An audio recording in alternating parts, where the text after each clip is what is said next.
Welcome to SF Commercial Property Conversations with Bruce Bean, where Bay Area investments meet expert insights. Get ready to unlock the strategies of commercial real estate success.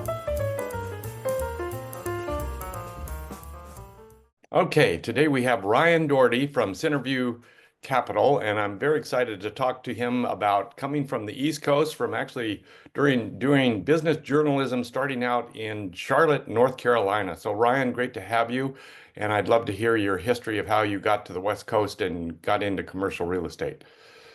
Thank you, Bruce. And first off, I just want to say that, you have a great podcast, and I'm a big fan. I'm honored to be on the show. Well, thank you. Thank you for coming. I appreciate that. So, first off, just kind of give you an idea of my background. Like we mentioned, graduated from North Carolina and in the early 90s, and then started out my career in journalism, business journalism. I always had an interest in the field and covered a lot of small businesses.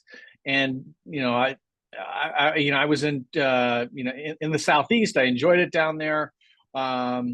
But I went up to New York, got a job in investment banking there. And then I went to Columbia Business School. And after business school, still worked in finance. And then just because of my journalism background, I'd written some other pieces, and I got into investor relations, which is helping to write up, the quarterly reports and synthesize the information so that people can, read those on a quarterly report, translate those to what are happening, write a few press releases. Then worked for a large firm there, and then broke off a couple of years later to work with a boutique with my partner who specialized in China. We were probably the leading firm, especially on a boutique level, to work with a lot of IPOs there and some of their larger companies.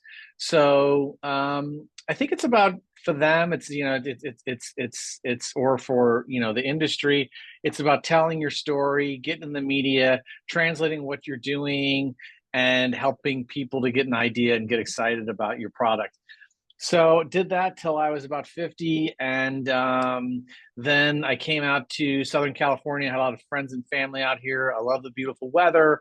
And also I'd run into some real estate folks who had really kind of also given me the idea of this, because in Southern California, we've seen something since, if you look at a graph since 1965, you see nothing but an upward trend of growth. You also have a political, legislative factor here, where you're seeing a one-party state that you probably didn't see in the 90s. Appreciation is still going up.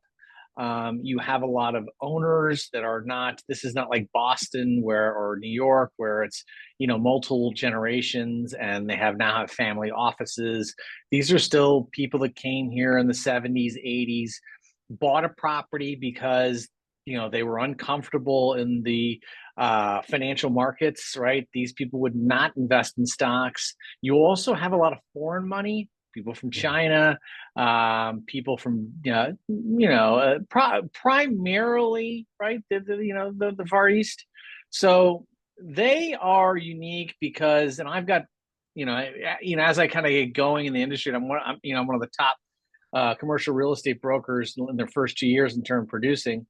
And so putting all those things together, right, was able for me to do what I like to do and do what I believe is probably right in the financial, in the Southern California market, which is, telling people, at least if they can be a little more sophisticated, to understand that, wow, on a $2 million investment of a property that you don't really even reside on, and you're having to go there, increase the rents, you're having to do the maintenance on the properties. There's a heck of a lot of ways to make $80,000 before you even, put your time and effort in that. And so, we see, rates in a money market fund giving 6%. So gosh, I mean, that's even forgetting the returns that you see right now in the S&P, right? So it's hard to get these folks warmed up to that idea, but even if you look at just your basic, triple net lease properties, they're going to yield twice as much without having to do anything at all. And they're just going to cut you a check, and that includes insurance and everything else. So the real challenge is just, the psychology of working with people that haven't made a decision around that, or are just so built in to say no to any new ideas around all the things that they hear many times over. So I would say if I had one formula for the secret of that, is just letting them know, because the networks I have, whether it's large institutional money, on the East Coast, New York, and then even from the contacts I have from Asia, and that they can sell this route relatively quickly. I can send an offer that day, and they can kind of move on with their life and increase their income, reduce the stress that they have. And if that's not the case, certainly look at, the wave that we see coming from the state of California, which is in crisis as well, and they need to find more revenues to build by either in reducing, which is a ridiculous housing crisis that they have here, right? And then making them, do you want to be a landlord in the next 5-10 years? And a lot of times I see people that own multiple properties. I'm like, well, what is your plan? I want to give it to my kids. They're going to manage it. And I'm like, why the heck would you do that? That's putting them in the business that's about to get slaughtered. So, and then how are they going to find work if they're, 40 years old and that's all they know? Yeah. I think that's something that, also, I think allowing them the space to air out what they feel like they know, but, systematically, kind of dispelling that as well, because that's something that's probably they don't have an actual strategy. And I definitely try and say that the cap rates are moving in the wave that is now going is for property owners to sell their property. Oh yeah. Now the cap rates are going way up, and Yeah. the values are going way down. So it sounds like you have worked a lot in the 1031 exchange world. Yeah, I mean, usually, what is it like? Gold bugs stay with gold, and real estate people stay with real estate. So you do see that they feel more comfortable going into a 1031 exchange. That's going to allow them to not have the tax implications on what they're doing, even if they're close to where they're going to have a step up basis when they inherit. Their children do inherit. So yeah, exactly. We put the property into a 1031 exchange. It's a little hard to sell because it's almost like you're selling a corporate bond, and the people that are purchasing these are I always preface it like, I'm going to mention some names, and then inevitably always happens, you'll say, hey, a Dollar General confirm, oh, that person, I don't like that business. It doesn't have to be that. You're buying the bond of the company. You're buying that the entire organization will have the default, and then try and translate, the default rates and how they've, been less than 1%, and since maybe 1926. Oh, wow. And yeah, and so what's higher, right? The chance that the state gets much more tough on large landlords and change the landlord, you're probably in the 9%, right? Less than 1% would be that not in the future, you're not buying the stock, but the whole company would have to go bankrupt, right? Then they kind of understand that you're not buying the stock. There's no appreciation. You're not predicting that KFC is going to grow, or that 7-Eleven is going to have more units. You're just making sure that they can pay their bills. Right, right. So it sounds like you have gone basically because of your journalism background and so forth. You actually started out working to some degree with BlackRock as a client. You Mhm. you actually know how to crunch the numbers, which I think a lot of brokers sometimes don't often know how to do, or even to look at, say, Dollar General and understand the whole picture there, versus just kind of saying, "Oh yeah, well, Dollar General. Why don't you buy a Dollar General?" Exactly. So that I think your journalism background has, and your business school background has left you a much better way of doing that. Well, thank you. I try and translate it to where, people can understand and get the picture in a real, two paragraph, could make it sweet and short, but also walk away so that they, hit them with some nuggets so that's going to really, make them think. So, and I think that then you get a good chance to build a relationship and say something to them that'll resonate with time. Yeah. So how are you reaching new clients? Are you kind of word of mouth or through friends? What's happening in terms, since you've been in this for now 2 years? Right. So, I think it's just the idea of, having spent time in Manhattan and had almost the greatest phone salesman in the world, all exist in one place, at least in a short radius. That's a majority of how I, canvas is via the phone. And then if I've really set something up, then I have an in-person meeting.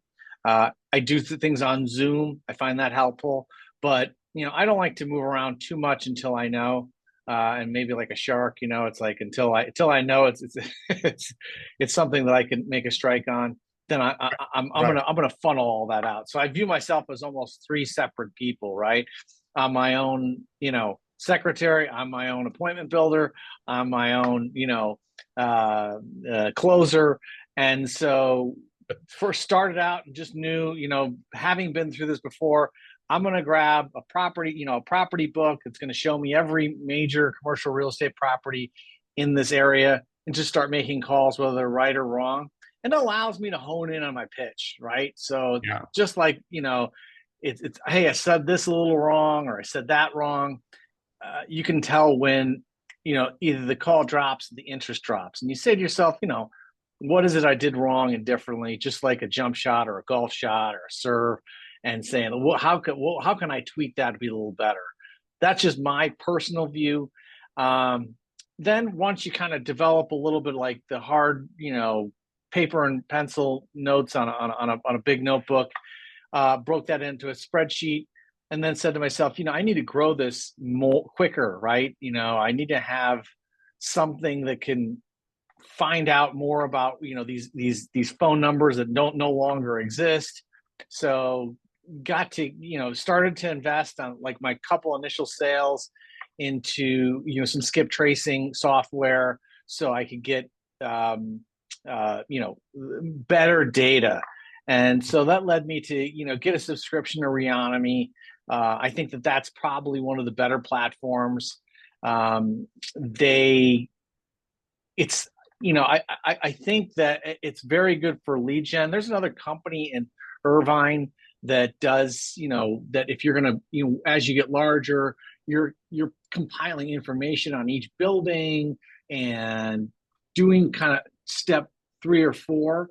So I think knowing that I was going to do something like that, at least this allowed me to kind of build it economically without having to have a lot of. Reonomy is a really good startup that has a lot of information. Well, see, so it sounds like you're using Riami as a CRM, a customer relationship uh, database type approach. I do, and but also I just think in knowing how to scale businesses, you don't want to use Reonomy solely or put all of it into CRM, because once you do, it's just a lot of manual entry into it, and then you're really stuck. Yeah, So right, right. yeah, and I think as a commercial agent, once you get further down, there is better software that wouldn't be good for someone starting out, but it's definitely good for that data entry. So my recommendation is, in your first year, wait as long as you can before you.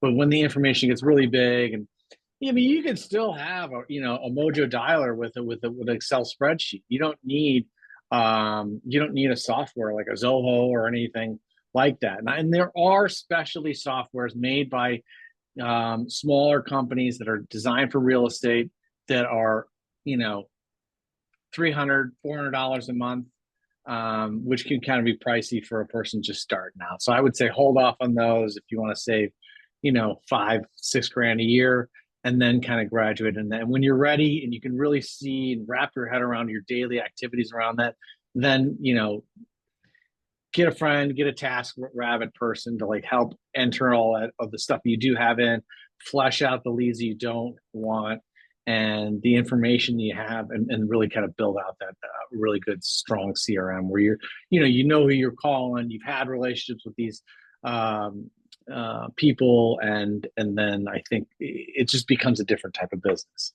Yeah. Have you ever thought of going to a virtual assistant? I mean, you're talking about TaskRabbit, but does TaskRabbit actually go off continent to other places? I guess I'm not familiar That's a enough. great way to do that, Bruce. You're absolutely Yeah. right. That would probably be the best thing to do, because TaskRabbit, you're going to bring somebody in. He's not going to, you know, there'll be a very short term relationship. So there are definitely really good uh, overseas or intercountry executive assistants that can be more helpful.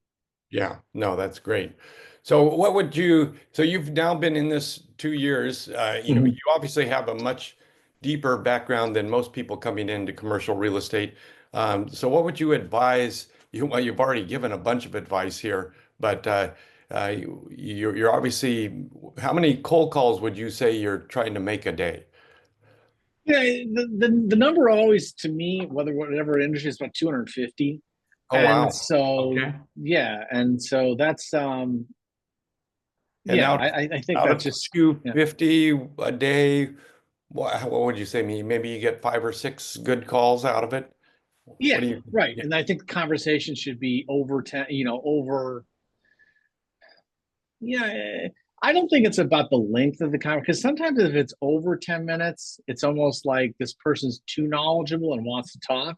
yeah, right. And so, you know, you get a lot of these uh, you know, personality types, and some of them, I mean, you've definitely, like, you've weeded out to where it's not just some person that's just nuts and answering the phone, but it's, I like to say it's the Warren Buffett kind of guy, right? Yeah, He's right, not, yeah, his wife is tired of hearing about his 8 properties he has, right. and his, no one really cares, right? Right, Because no right. one, he's not rich enough to where it's like people really are like, hey, there goes that guy, and nobody would anybody care.